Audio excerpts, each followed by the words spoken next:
Welcome back to episode of car talk. जब से पाकिस्तान की जो इकोनॉमी है उसकी कंडीशन ख़राब हुई है तब से रियल एस्टेट के ऊपर काफ़ी ज़्यादा इफेक्ट आया और आने वाले टाइम में सुनने में आ रहा है कि अगर खुदा ना खास्ता पाकिस्तान डिफ़ॉल्ट करता है तो फिर मज़ीद इफेक्ट आएगा रियल एस्टेट के ऊपर, मज़ीद इकोनॉमी ख़राब होगी तो मज़ीद काफ़ी महंगाई वगैरह बढ़ेगी और लोगों की जो बाइंग पावर है वो कम हो जाएगी, इन्फ्लेशन काफ़ी ज़्यादा बढ़ जाएगी। अब इस सिचुएशन के अंदर हमारे से एक इम्तियाज़ अली साहब है, उन्होंने हमारे से सवाल किया है कि आप क्या समझते हैं कि अगर रियल एस्टेट के अंदर पाकिस्तान में जब अगर फॉर एग्जांपल खुदा ना खास्ता डिफ़ॉल्ट कर जाता है तो फिर कैसे हालात होंगे, कहाँ तक प्राइसेस नीचे जाएंगी और क्या चीज़ों की वैल्यू रह जाएगी, क्या डिमांड होगी, आइए बात करते हैं।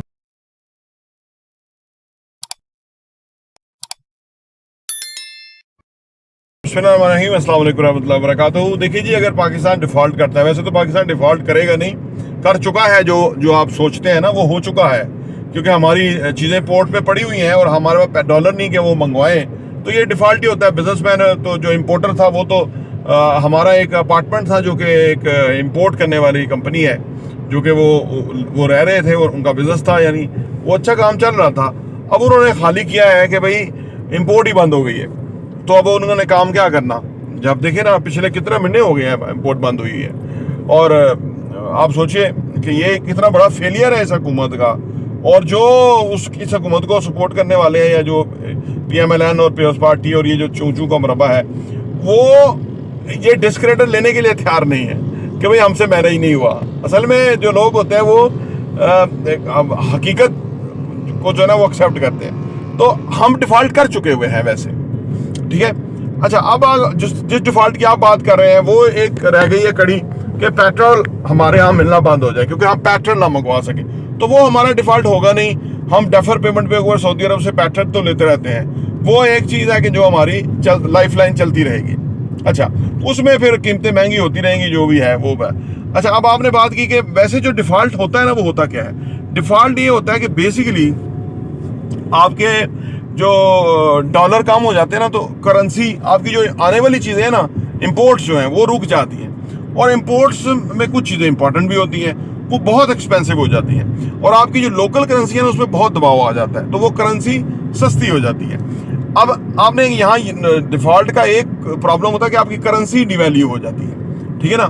अब करेंसी डिवैल्यू होती है तो जो भी नॉन पैरिशेबल चीज़ें हैं, जो भी मतलब प्रॉपर्टी है, सोना है, आपके पास खाने पीने की जो चीज़ें हैं जो कि साल 6 महीने चल सकते हैं, गंदम है, दालें हैं, ठीक है, जो और चीज़ें हैं, फर्ज करें आपका ईंटें हैं जो रह सकती है ना, रख सकते हैं आप उसको, और इस तरह की चीज़ें, इवन लकड़ियाँ हैं, क्योंकि एनर्जी क्राइसिस पैदा होगा तो लकड़ियों की इंपॉर्टेंट हो जाएगी। तो वो जो ये जो चीज़ें हैं ना, ये इनकी कीमतें बढ़ेंगी, ठीक है। डबल रोटी की कीमतें, गंदम की कीमतें बढ़ जाएंगी। गंदम अगर आपके पास साल 6 महीने की है तो वो सही है।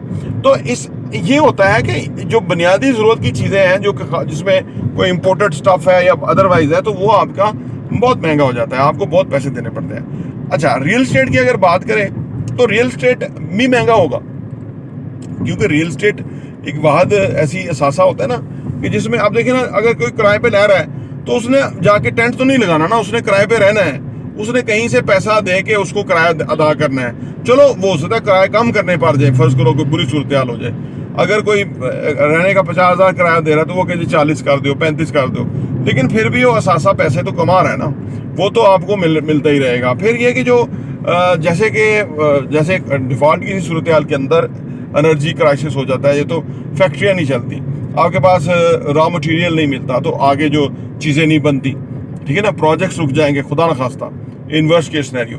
तो उस सूरत में जो एग्जिस्ट करती हुई चीज़ें होंगी, रेडी टू मूव इन वाली चीज़ें होंगी, या सेमी फिनिश चीज़ें होंगी, उनमें थोड़ी एफर्ट करके वो मुकम्मल होके अगले को हैंड ओवर हो जाएंगी, या अगर वो तो वो उसमें फ़ायदा हो जाएगा। अच्छा, इसमें एक पॉइंट ऑफ व्यू है, जो लोग कहते हैं कि अगर फॉर एग्जांपल जब डिफ़ॉल्ट करेगा, चीज़ें प्राइसेस महंगी हो जाएंगी, तो लोग फिर ज़्यादा जो पैसे अपने वहाँ लगाएंगे जहाँ पे उनकी बेसिक ज़रूरत है, वो रियल एस्टेट पैसे लगाएंगे ही नहीं। क्योंकि अगर फॉर एग्जांपल लोग कहते हैं कि अगर कोई चीज़ महंगी होगी, फॉर एग्जांपल गंदम महंगी हो गई है, तो लोग गंदम खरीदेंगे कि लोग आके प्रॉपर्टी लेंगे। इसके बारे में दो सूरत हाल है ना। अगर मेरे पास किसी बंदे के पास कैश पड़ा हुआ है, कैश तो डिवैल्यू होने का बहुत खतरा है ना, अब वो क्या करे। एक सूरत तो जो लोग कर रहे हैं कि डॉलर लेके रख ले, सोना लेके रख ले, या वो रियल एस्टेट लेके रख ले, ठीक है। अब मैंने बताया ना कि ये नॉन पैरिशेबल चीज़ें हैं। अगर डिफ़ॉल्ट होता है तो दुनिया भर में मुल्क डिफ़ॉल्ट भी हुए हैं, 2-4 साल के बाद वो फिर निकल के नॉर्मलाइज होना शुरू हो जाते हैं। जब नॉर्मलाइज होंगे तो फिर चीज़ों की कीमतें कहाँ से कहाँ होंगी, बहुत ज़्यादा होंगी ना। जब करेंसी डिवैल्यू हो गई तो आपकी तो असासों की कीमत तो कहाँ से कहाँ चली जाएगी, सही है ना। तो इसीलिए तो डॉलर्स के अंदर लोग रखने को प्रेफर कर रहे हैं। लेकिन ये एक चांस है, अगर किसी तरह पाकिस्तान के डॉलर आना शुरू तो डॉलर में रखने का कोई फायदा नहीं है। रियल एस्टेट अचानक शूट कर जाएगा मजीद। फिनिश चीज़ें तो आज भी महंगी है ना, कोई सस्ती तो है नहीं। हमने जो 83 लाख का अपार्टमेंट बेचा था वो अब 1 करोड़ रुपए का भी नहीं कोई बेचने के लिए तैयार। तो आपको समझ, तो जिसके पास कैश में पैसा है वो कैश में अगर रखेगा तो उसको नुकसान होगा। इतना रख ले कि 2-4-6 महीने का खर्चा साल का रख ले कैश में, चलो डिवैल्यू, लेकिन जरूरत पूरी होगी ना, वो भी जरूरी है कैश में अपने पास रखना। लेकिन ज्यादा जरूरी है कि वो उनको असासों में कन्वर्ट करे, फिनिश चीजों में कन्वर्ट करे, सो दैट कि वो जब बहुत महंगी होंगी तो उनका वो बच जाएगा, यानी उनका पैसा जो है वो जो असासे हैं वो उनके उस पर अफेक्ट नहीं होगा, जो डिफॉल्ट वाला फैक्टर है।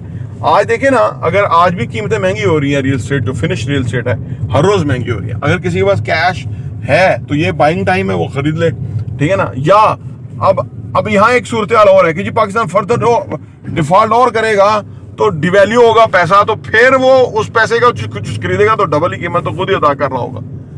अगर फिर रियल एस्टेट कुछ क्या करेगा वो पैसे का, यानी आप देखें ना, जैसे पानी आ गया तो आपको किसी ऊंचाई वाली जगह पे खड़े होना है ना, ये एहसासा उसी तरह ही है कि वहां ही आपकी सेफ्टी है। तो आपने पैसे को किसी एसेट में, किसी आप गंदम खरीद के या दालें खरीद के या आप कुकिंग ऑयल खरीद के, साबुन खरीद के तो नहीं रख सकते ना। आपने कौन सा बाद में किराना स्टोर खोलना है कि आप उसमें बच जाएंगे, तो आज आके फिर एक डिसेंट असासा है वो रियल एस्टेट ही है, क्या उसी में पैसा रखेंगे ना कि यार कम से कम ना ही बैंक में रखेंगे आप, भाई बैंक ने तो वही देना जो उसने तो नहीं कहा कि डॉलर के हिसाब से आपको मैं वापस करता हूँ क्योंकि डॉलर डिवैल्यू हो गया। तो लिहाजा डिफॉल्ट तो हो चुका, लेकिन उसका जो वो वाला इशू है, पार्ट है ना पेट्रोल वाला, के लोग साइकिलें निकाल लेंगे, गाड़ियों में नहीं जा सकेंगे, वो शायद यहाँ ना हो हमारे केस में, क्योंकि हमें वो पेमेंट, डेफर पेमेंट के ऊपर हमें पेट्रोल मिल जाता है। वो तो हमारी इतनी तो उसके साथ हमारी मामला है, कैश नहीं देंगे वो आपको पेट्रोल दे देगा कोई भी मुल्क के, चलो जी आप 6 महीने साल गुजार लो तो आपको वो हो जाएगा। तो अब वो नहीं सूरत हाल होनी जो लोग सोच रहे हैं हमारे पाकिस्तान की। लेकिन दुख की बात यह है कि अगर ये भी ना ऐसे ही ना चलता रहे ना, ये अफसोस की बात है कि इस मुल्क के ज़िम्मेदारान को चाहिए कि वो इसके अंदर अपना रोल प्ले करें। शायद कद काट के लोग हों तो वो कर भी लें, लेकिन कहतुल रजाल है कि ऐसे लोग इकट्ठे हो गए हैं ऊपर कि जिनकी कोई हैसियत नहीं, जिनकी कोई कद काठ नहीं है, जिनकी वजह से मुल्क इतना सफ़र कर रहा है। और उसमें जो टॉप ऑफ द लाइन है वो जनरल बाजवा है, जो फिर चवल मार के चला गया है और अब वो उसको जस्टिफाई करने की कोशिश कर रहा है कि मैंने जो चवल मारी थी वो मैंने अपना जाहिलपन था मेरा, तो उसको ऐसे चवल मारी थी, नुकसान तो मुल्क को आप बचा के चले गए हो, हमेशा के लिए तारीख में आप मीर जाफर मीर सादक बन गए हो। ये तो दुनिया को पता लग गया ना, क्योंकि अपना एक बंदे ने इस तरह का भोंडा डिसीजन करा के एक शख्स को, इमरान खान को नीचा दिखाने के लिए पूरे मुल्क को, गरीब आदमी का जो ना रोटी छीन ली उसके इस घटिया फैसले ने। तो बहरहाल अगलों को शर्म आ जाए, कम से कम कोई वो ना करें, तो इस मुल्क को चलने दें खुदा के नाम के ऊपर। लोगों ने यहाँ सांस लेना, लोगों को जिंदा रहना। ये तो पैसों वालों के मामले हैं ना, उनके तो सांसें बढ़ जाते हैं। गरीब आदमी का कौन सोचेगा कि जहाँ 42% तो पहले ही महंगाई हो चुकी हुई है, तो डिफॉल्ट तो पहले ही कर चुका हुआ है। कोई किसी रियलिस्टिक मुल्क के अंदर चलो 10-12, यूरोप वगैरह मुल्कों जो 5-6% महंगाई हो तो वो चीख उठते हैं। हिंदुस्तान में 10-12% महंगाई मैक्सिमम होती है, इधर 42% है। तो वो उसके जो मुरब्बे ले गया है वो जनरल बाजवा और जो नवाज शरीफ और जरदारी लूट के गए, इनका पैसा मेल्ट करे ना, इनको उल्टा लटकाएं, छितर मारे, इनसे पैसे नहीं लुकवाएं और ये लोगों को अदा करें और ये मुल्क चल पड़ेगा। लेकिन ये कौन करेगा? आप देखो, बिल्ली के गले में घंटी कौन बांधेगा? यही दुख का मकाम है। प्रॉपर्टी देखने का बहुत बहुत शुक्रिया।